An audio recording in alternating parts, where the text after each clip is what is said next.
My parents gave my brother everything while I struggled to get by. So I finally spoke up, and the fallout was worse than I ever imagined. And growing up in a house on Willow Creek Road in Maplewood, Wisconsin, I always thought of myself as the steady one in my family. At 33, I sit right in the middle of my siblings. My older sister, Caroline, is 35, and my younger brother, Zachary, just turned 29. Our home was a modest two-story place that smelled of fresh bread and laundry detergent, nestled in a town where everyone knew your name and your business. Caroline, the eldest, was the classic overachiever. She had this unspoken responsibility to pave the way for the rest of us. When she wasn't helping with homework or fixing scraped knees, she was tutoring kids in the neighborhood to save for college. I admired her drive, but never envied the weight she carried. Zachary, on the other hand, was the dreamer. Or maybe the favorite would be a better title. As the youngest, he got away with things Caroline and I wouldn't have dared to try. One time, when he was 9, he accidentally flooded the bathroom playing with his homemade rainstorm invention. Instead of grounding him, Dad laughed and told him to use the garden hose next time. That was Zach, endearing chaos, wrapped up in a cheeky grin. And then there was me, Marcus, stuck in the middle, trying to keep the peace between Caroline's rule-following and Zachary's boundary-pushing. I never thought much about being the middle child growing up, but looking back now, it shaped me. I learned to stay calm in storms, to mediate conflicts, and to find my place in the spaces others overlooked. Our parents, George and Linda, weren't rich, but they were the kind of people who made what little they had stretch endlessly. Dad worked long hours as a mechanic, while Mom juggled shifts at the local diner and still managed to pack us homemade lunches. They taught us fairness and hard work, values they practiced even when it wasn't convenient. Fairness was a word they lived by. Whether it was splitting a single candy bar 3 ways or ensuring we each got the same number of birthday presents, our parents made sure none of us felt left out. One of my clearest memories was from the summer I turned 10.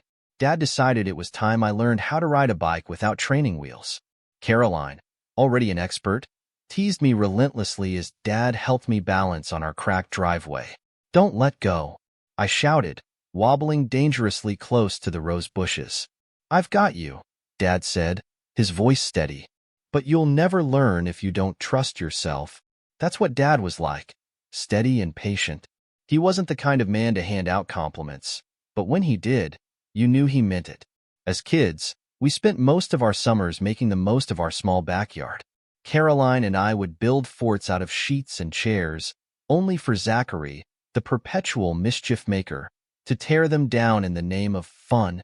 At the time, it annoyed me to no end. Now, I look back and laugh at his crooked smile as he'd try to rebuild what he'd destroyed. Even though life wasn't perfect, our house was the heart of everything. It was where we celebrated birthdays, endured flu seasons, and gathered around the tiny TV to watch reruns of I Love Lucy. The creaky floorboards and mismatched furniture weren't just quirks, they were part of the story. When I turned 18, I left for college in Madison. Caroline was already a nurse by then, working double shifts to help pay her student loans. Zachary, still in high school, was carving out a reputation as the kid who could charm his way out of any trouble. Leaving home felt strange, like closing a book you weren't ready to finish. I didn't realize it then, but no matter where life would take us, that house would always be a part of me. Years passed, and life happened. Caroline got married young, had 2 daughters, and divorced before her 30th birthday. She moved back to Maplewood and threw herself into her work and raising Sophia and Ella. Zachary, true to form, bounced from one adventure to the next. Art school, bartending, and more recently, some vague entrepreneurial venture he liked to call freelancing. As for me, I became a high school history teacher. I married Anna, the kind of woman who makes you believe in stability and kindness, and together, we're raising our 2-year-old son, Jacob. These days, our old house on Willow Creek Road is still standing, though time has worn it down. The once vivid blue shutters are now faded, and the porch leans a little more with each passing year. Mom and Dad still live there, insisting they don't mind the upkeep even though we all know it's getting to be too much for them. Whenever we visit, it feels like stepping into a time capsule. The living room still smells faintly of cinnamon from Mom's favorite candles, and the family photo from Zachary's kindergarten graduation hangs crookedly on the wall. But as much as I love that house, I know it's not the structure that holds the memories. It's the people who lived in it. Mom and Dad built more than a home. They built a foundation of love and fairness. It's why, even as adults, we've always come back, trusting that we'll find something steady to hold on to. That belief in fairness, though, would soon be tested in ways I never could have imagined. As much as our parents tried to keep things even, life had other plans for us. I didn't know it yet, but the values they'd spent decades instilling in us were about to face their biggest challenge. And none of us would come out of it unchanged. In the quiet moments, I sometimes wonder what my younger self would think of how things turned out. Would he still see us as the family that always made it work, no matter what? Or would he recognize the cracks forming beneath the surface? One thing's for sure. Everything we were started in that house on Willow Creek Road. It was an ordinary Friday evening when I arrived at my parents' house for dinner. The house on Willow Creek Road looked the same as ever, but I couldn't shake the feeling that something was different. Mom had called a few days earlier, asking if I could make it for dinner, and there was an urgency in her voice that stuck with me. Anna stayed home with Jacob that night. She said it was better for me to have some time with my family without the chaos of chasing a 2-year-old around. I agreed, though part of me wished she were there as backup. When I pulled into the driveway, Caroline's car was already parked there. Her daughters, Sophia and Ella, were climbing out of the back seat, chattering excitedly about Grandma's cookies. Caroline caught my eye and gave me a quick smile. "You think Zach's going to show up on time for once?" I asked as we walked toward the house. Caroline rolled her eyes. "Please. I'd be shocked if he even makes it before dessert." Inside, the smell of Mom's famous roast chicken hit me, and for a second, I felt like a kid again. Mom greeted us at the door, apron on, her hair pinned back the way she always wore it when she cooked. "Hi, honey," she said, pulling me into a hug. "I'm so glad you could make it." Dad was in the living room, trying to fix an old lamp he'd been working on for weeks. He looked up as I walked in and gave me a nod. "Hey, Marcus. Good to see you." The familiar sights and sounds of the house should have been comforting, but something about the way Mom and Dad exchanged glances made me uneasy. "Dinner will be ready in a few minutes," Mom said. "Caroline, can you help me set the table?" As Caroline followed Mom into the kitchen, I wandered into the living room. I hadn't been back in a few months, and though everything looked the same, it felt off. The framed photos on the wall, the creak of the floorboards, even the worn-out couch. It all felt like it was holding onto secrets. About 15 minutes later, Zachary finally arrived, as loud and carefree as ever. He walked in wearing a leather jacket that looked new and expensive, tossing his car keys onto the counter like he owned the place. "Sorry I'm late," he said, not sounding sorry at all. "Traffic was crazy." "Uh-huh," Caroline muttered, shooting me a knowing look. We all sat down to eat, and for the first 20 minutes, everything was normal. We talked about work, the kids, and the usual small-town gossip. Zachary, as always, had some story about a business opportunity he was pursuing, though he was frustratingly vague about the details. It wasn't until dessert that Dad cleared his throat and gave Mom a look. She nodded, setting down her fork, and turned to the rest of us. "We've been meaning to talk to you all about something important," Dad began.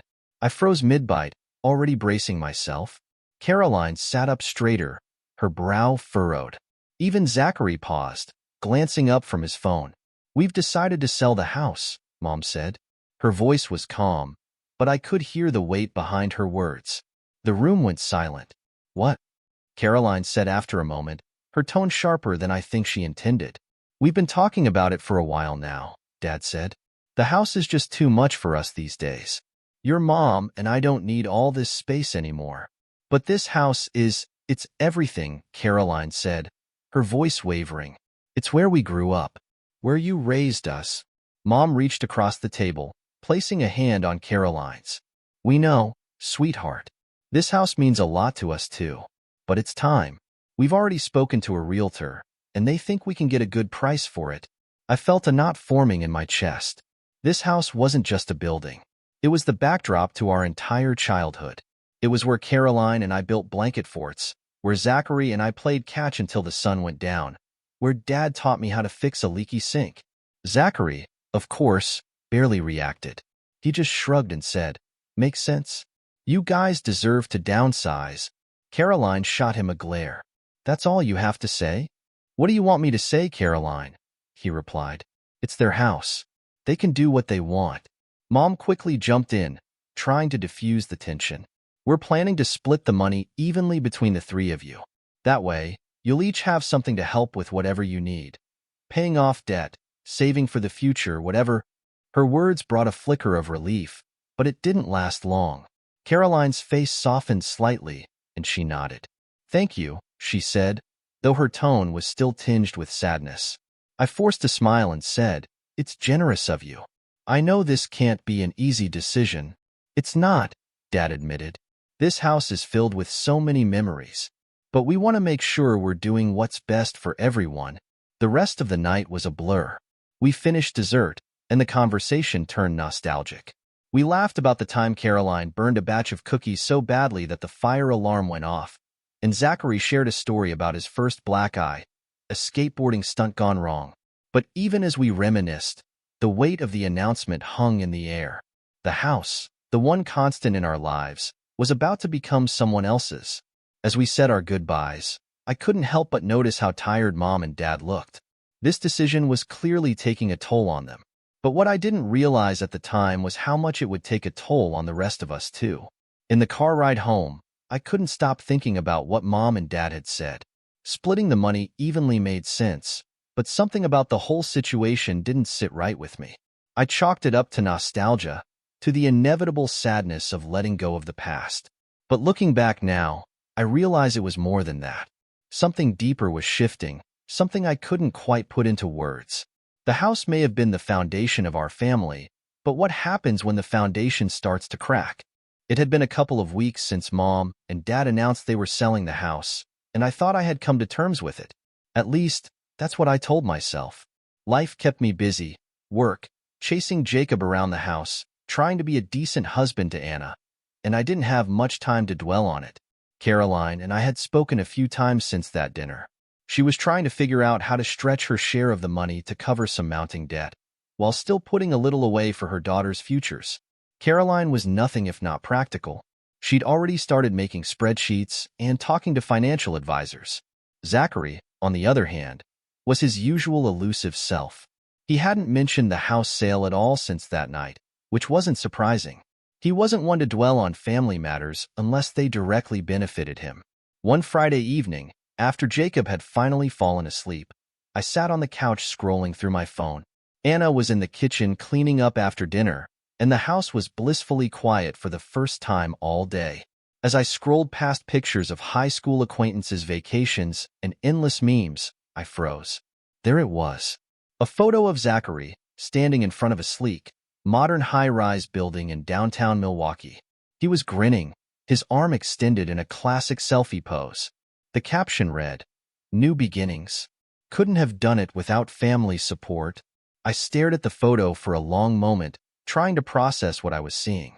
Zachary wasn't exactly rolling in cash. The last I'd heard, he was freelancing as a graphic designer and bouncing between gigs. He couldn't afford a place like that on his own. I quickly saved the photo and texted it to Caroline. "Me, did you see this?" Caroline, "What the hell?" "Me, exactly. Where's he getting the money for that?" Caroline, "You think Mom and Dad gave him some of the house money already?" "Me, I hope not. But it's starting to look like it." Caroline, "I'm calling him." I sat back, staring at my phone, waiting for an update. 20 minutes later, she called me. I could hear the frustration in her voice before she even said hello. "Guess what Zach just told me?" she said, her words dripping with anger. "Let me guess," I said.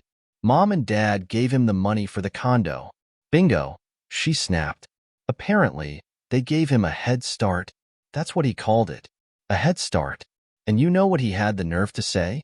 That I wouldn't understand because I'm too uptight. I groaned, rubbing my temples. Unbelievable.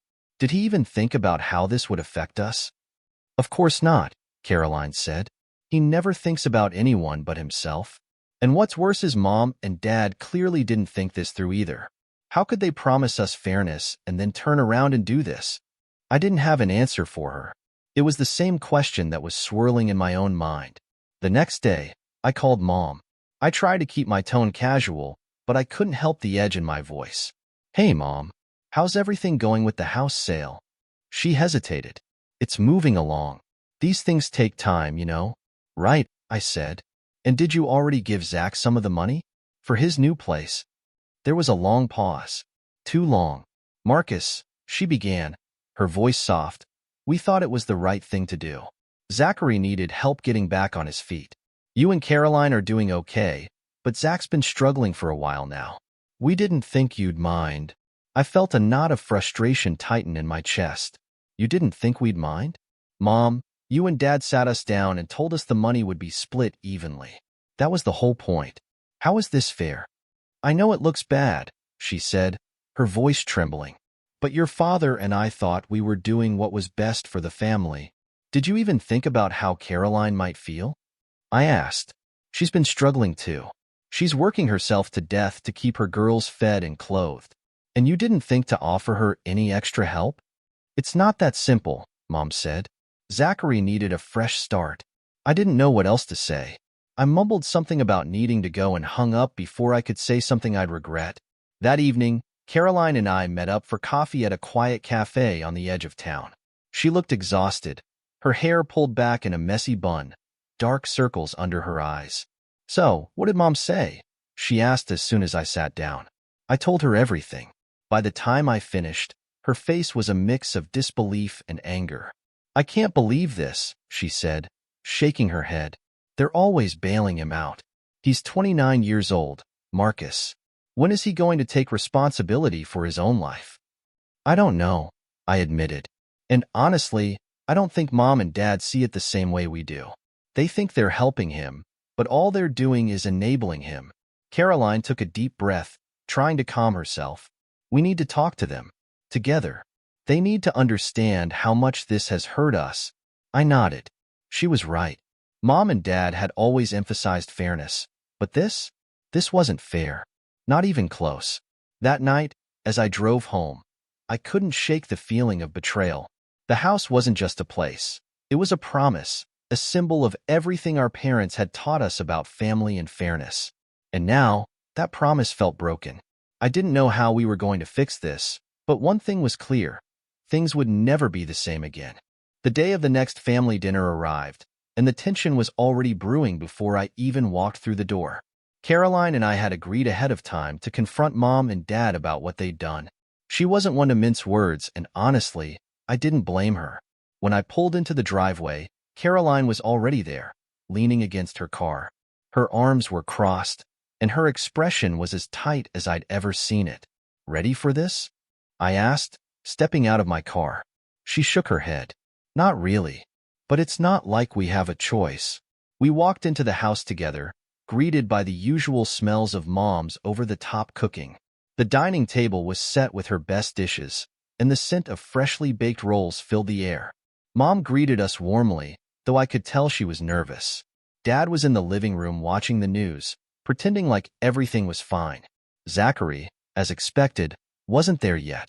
We sat down in the dining room, the tension thick enough to cut with a knife. Mom busied herself serving food, and Dad made half-hearted attempts at small talk. Neither of us took the bait. Just as Mom was about to start her usual, "How's work going?" routine, Zachary walked in. He strolled into the house like nothing was wrong, wearing a bright smile and that new leather jacket he loved showing off. "Sorry I'm late," he said casually, taking his seat. Caroline and I exchanged a look. She raised an eyebrow as if to say, "Now or never." "So, Zach," I said, keeping my tone as steady as I could. "Congrats on the new place. It looks nice."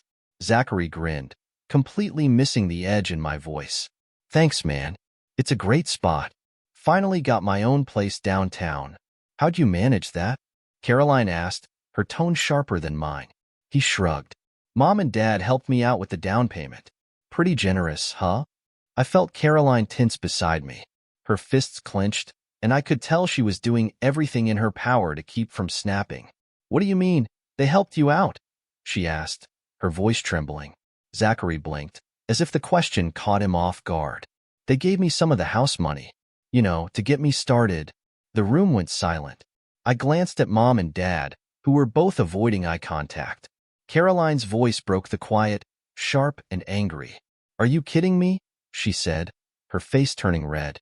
"You gave him part of the house money already? Without telling us?" Mom looked down at her plate, while Dad cleared his throat uncomfortably. "Caroline, let's not make a scene," he said. "Don't make a scene," she snapped. "You promised us that money would be divided evenly. That was the whole point. And now you're telling me you've been sneaking it to Zach on the side?" Zachary raised his hands defensively. "Why are you guys freaking out? It's not like I took all of it. You'll still get your share." "That's not the point." Caroline shot back. "You always get special treatment, Zach. Always. And I'm so sick of it." "Caroline," Mom said softly, "Zachary needed help. He's been trying to find his footing, and we thought this was the best way to support him." Caroline's voice cracked with emotion. "And what about me? Do you think I don't need help? I'm a single mom with 2 kids to raise. I'm drowning in debt. But I guess that doesn't matter as long as Zach gets his fresh start." "Caroline," Dad started, but she cut him off. "No, don't," she said, her voice shaking. "You have no idea what it's like to barely scrape by, to have to say no to your kids because you can't afford something they need. And then I find out you're handing Zach thousands of dollars like it's nothing? Do you know how much that hurts?" I finally spoke up, my voice quieter but no less firm. "It's not just about the money. It's about trust. You've always preached fairness, and now it feels like that was just talk. How are we supposed to believe anything you say after this?" Zachary rolled his eyes, his tone flippant. "You guys are blowing this way out of proportion. Mom and Dad were just trying to help. Why can't you let it go?" "Because it's not fair, Zach," I said, my voice rising. "You act like you're entitled to everything. And the worst part is, you don't even care how this affects the rest of us." "You're overreacting," he said. "No," I replied, staring him down. "I'm finally reacting." The argument escalated from there. Caroline stormed out of the room at one point, and I followed her to make sure she was okay. When we came back, Zachary was sitting at the table, looking completely unbothered, while Mom and Dad sat there, clearly unsure of what to say. "I'm done," Caroline said, grabbing her bag. "If you want to keep enabling him, fine. But don't expect me to stick around and pretend like everything's okay." She walked out, and I followed her to the door. "Caroline, wait," I said, grabbing her arm gently. She turned to me, tears in her eyes. "I can't do this anymore, Marcus. I've tried so hard to hold this family together, but I'm done. They've made their choice, and I need to make mine." I didn't know what to say. All I could do was hug her and let her go. When I went back inside, the tension was unbearable. I looked at Mom and Dad, my voice steady but full of emotion. "You've always taught us to be fair," I said. "But this isn't fairness. And it's tearing our family apart." Neither of them responded. Zachary didn't say anything either, just sat there looking annoyed. I grabbed my coat and walked out, the weight of everything crashing down on me. That night, as I sat at home with Anna, I couldn't stop replaying the evening in my head. The betrayal, the anger, the silence from the people I thought I could trust most. For the first time in my life, I wasn't sure if our family could come back from this. The weeks after that disastrous dinner felt like walking through a fog.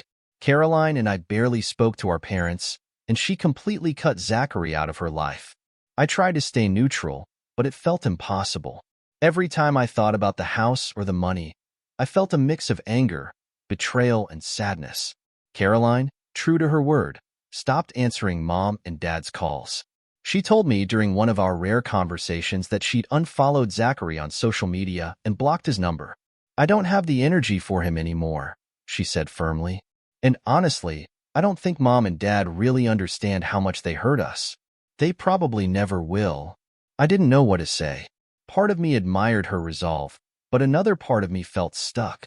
I wasn't ready to cut ties with our parents completely, even if I didn't trust them like I used to.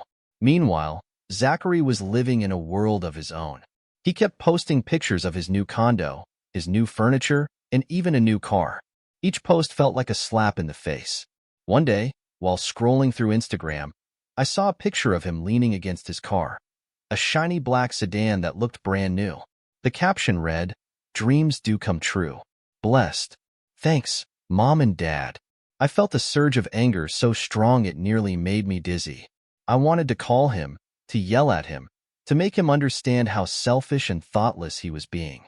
But I didn't. I just turned off my phone and sat in silence. That night, Anna found me sitting on the couch, staring at nothing. She sat down beside me, her hand on my arm. "You okay?" she asked gently. I shook my head. "No. I keep trying to let it go, but every time I see another post from him, it's like the wound gets ripped open again." Anna sighed. "You have every right to be upset, Marcus. What your parents did wasn't fair, and Zach's behavior isn't helping. But you can't let this eat away at you forever. You have to set boundaries. Not for them, but for yourself." Her words stayed with me. I knew she was right. The anger and hurt I felt were valid, but holding on to them was like carrying a weight I couldn't put down. It wasn't fair to Anna or Jacob, and it wasn't fair to myself. I decided to start small. I unfollowed Zachary on social media. I stopped replaying the arguments in my head and imagining what I could have said differently. Instead, I focused on what I could control: my family, my job, and my own happiness. Caroline and I talked more frequently during those weeks. She leaned on me in ways she hadn't since we were kids, and I found myself doing the same. "You know what hurts the most?" she said during one of our conversations. "It's not even the money. It's knowing they didn't think I mattered enough to include me in the decision. They just assumed I'd be fine, that I didn't need the help. I've spent my whole life trying to do the right thing, and it feels like it doesn't even matter." I didn't have a good answer for her. I felt the same way, but I didn't know how to fix it. Months passed, and the distance between all of us grew wider. Family dinners became a thing of the past, and the group chats we used to share went silent. Mom and Dad still called occasionally, but our conversations were short and awkward, filled with shallow pleasantries and carefully avoided topics. One day, Mom called while I was at work. I let it go to voicemail, but her message stayed with me. "Hi, Marcus. It's Mom. I just wanted to say that we miss you and Anna and Jacob. We never meant to hurt you or Caroline. We were trying to do what was best for the family. I hope you can forgive us someday." Her voice sounded tired, almost defeated. When I got home that evening, Anna noticed something was off. After Jacob was asleep, she sat me down and asked what was wrong. "It was my mom," I said. "She left a voicemail saying she misses us and hopes we can forgive them someday." Anna nodded slowly. "Do you want to forgive them?" I thought about it for a long moment. I don't know. Part of me does, but the other part, I just don't know if I can trust them again. Anna reached for my hand. "Forgiveness doesn't mean forgetting what they did. It just means you're not letting it control you anymore. Maybe you're not ready now, and that's okay. But when you are, it's worth considering. Not for them, but for you." Her words stayed with me. The next family event was Jacob's birthday, and I debated whether or not to invite Mom and Dad. Caroline had already told me she wouldn't come if they were there, and Zachary was out of the question. In the end, I decided to invite them. They showed up with gifts for Jacob and smiles that didn't quite reach their eyes. The tension between us was still there, unspoken but heavy. When the party ended, Mom pulled me aside as we were cleaning up. "Marcus," she said softly, "I know things aren't the same between us, and I know we hurt you and Caroline, but we love you, and we're sorry for everything. We just want our family back." I looked at her, seeing the guilt and sadness etched into her face. "I don't know if things can ever go back to how they were," I said honestly, "but I'll think about it." She nodded, tears in her eyes. "That's all we can ask." That night, as I tucked Jacob into bed, he looked up at me with his big, curious eyes and asked, "Daddy, are you happy?" The question hit me harder than I expected. I thought about everything: Caroline's hurt, Zachary's obliviousness, Mom and Dad's betrayal. And then I thought about Anna, Jacob, and the life we were building together. "Yes, buddy," I said, smiling down at him. "I'm happy." And for the first time in months, I realized it was true. The wounds in my family might never fully heal. Caroline might never speak to Zachary again, and Mom and Dad might never truly understand the depth of their mistakes. But I couldn't control any of that. All I could do was focus on the family I was building and the life I wanted for myself. As I turned out Jacob's light and closed his door, I felt a sense of peace I hadn't felt in a long time. The story of our family wasn't over, but I had decided how my part in it would continue. And for now, that was enough. Families are complex, and forgiveness isn't always easy, but growth begins with understanding and setting boundaries. If this story resonated with you, and write in the comments what you think. Your peace is worth it.